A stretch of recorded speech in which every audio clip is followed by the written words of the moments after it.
नमस्कार जय जगन्नाथ आशा करुँ समस्ते भलरे थे। आज टॉपिक स्किन केयर 30 क्रॉस करिगला परे स्किन रे फाइन लाइन्स रिंकल्स अंडर आई रे डार्क सर्कल्स आसवा हो स्किन लूज हवा हो यही सब समस्या स्टार्ट हो जाए आ 40 बेलू ये बढ़ी जाए जो स्किन भलरे केयर नवा तेणु कौन करवा रोसे घर को जीवा रोसे घर सॉल्यूशन अच्छी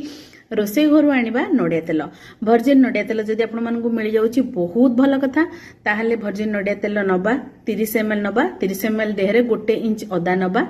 4 ରୁ 6टा लवंग नबा डबल बॉयलर मेथड रे ताकू गरम करबा जदि ताहा करबा को चाहू नांती ताहले बेस्ट होची सबु को मिसई देबे गोटे एयर टाइट काच डबा रे पुरई देबे काच डबाटी को 15 दिन पई खरा रे देखेबे से इन्फ्यूज हे जिवो स्टेन कर नेबे अदा को अलगा आउ लवंग को अलगा कर नेबे आ जो तेलटा रहला सेटा को सब दिन नाइट रे तळु ऊपर को मसाज करिवे सर्कुलर मोशन रे